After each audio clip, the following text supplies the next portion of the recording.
Donor blood supplies tend to dry up during the summer months, which is a time that blood banks need it most. Here to tell us about the seasonal shortage and how you can help is James Skahn. He's the district recruitment manager for LifeSouth Community Blood Centers. Good morning, James. Thanks for being here. Morning. Thank you so much for having me. So, we talk about the need, and it's something that's sort of known, I think, within your circles and within the industry is 100 deadly days of summer. Can you explain kind of what drives the demand increase in summertime? So during the summer, I think it's more just people not having the time. Um, People are traveling. They've got their kids home from school. I mean, I don't know about you, but like with my kids, they're like feral right now. It's it's hard to like make plans. So the biggest ask from me or from Life South is for people to come out and like make an appointment. Actually, like make a plan to come out because it's something you don't normally think about until it's right in front of you. Mhm. But yeah, summer is historically hard for us to get donors out to blood drives or to our blood centers. People are on vacation, as you say, people are distracted, people are sometimes feral themselves, whether their kids are running wild or not. But there's also this kind of increase, and it may not be as pronounced in Florida, but in the summertime months, people are kind of out and about doing more things. They're often doing things that might be outside of their normal routine, things that can cause injury. Yeah, oh yeah, definitely. I mean, there's so with us, we're the provider for every level 1 and level 2 trauma center in the area. So that's kind of a huge part of this is locally specifically, we need people to actually be regular donors or actually show up and or even host blood drives if they have a group that's interested. But yeah, it's more pronounced in the summer and even here, yes. Yeah, and so, I mean, you're seeing things, I guess, where people are having, accidents, and the need here is obviously because people require transfusions. Is that kind of what purpose these donations serve? Yeah, yeah, and depending on your blood type, there's other, sickle cell treatment. There are people contending with various cancers that you're treating with platelets. Mhm. So it's not just traumas, but I mean that as far as our local cause, that's a big one. I mean that's a huge thing that I try to kind of impress on people is that this is your blood supply. If you're hurt in an accident, if you're God forbid shot or something like that's where this blood's coming from.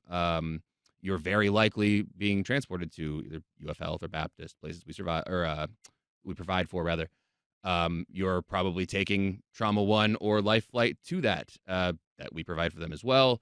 JFRDs, ambulances have the blood on them, but that's a steady supply of blood that needs to be consistently renewed. It's not just like a one time thing. There's a shelf life on it. So yeah, yeah.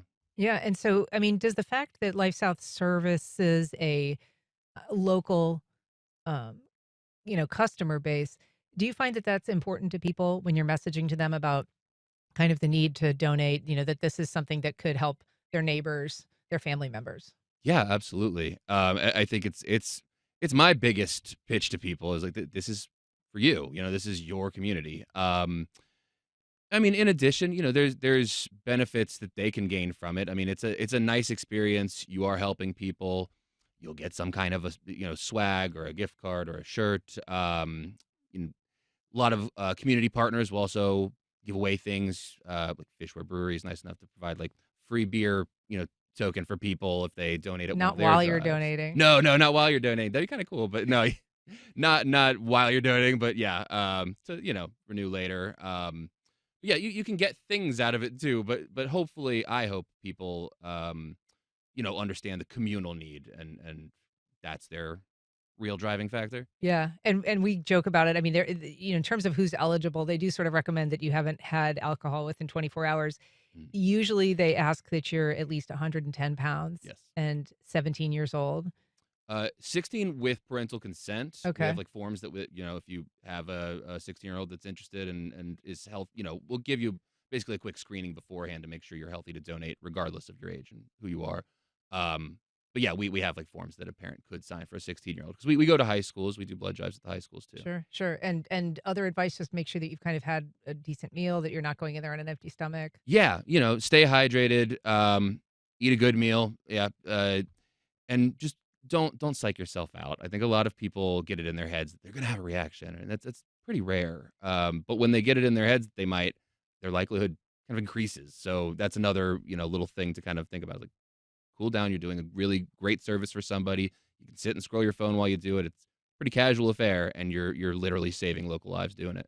And I mean, another cool thing, and we don't have time to get into it, especially, but you do provide some testing for pre-diabetes, cholesterol screening, blood pressure. So there is something that people can get for their own health out of donating. Yeah, yeah, yeah, absolutely. Yeah, now through at least the end of August, possibly further, um, they could get the A1C testing, which yeah, it's a pretty imperative thing. If you don't know that you're diabetic, that's a good way to screen for it to figure it out, Mhm. or pre-diabetic, and that's something a lot of people are walking around not knowing. Yeah. Well, we should say LifeSouth is a WJCT underwriter. But James Skahn, thanks so much for being here. You can get more information at lifesouth.org. Yes, yes, please.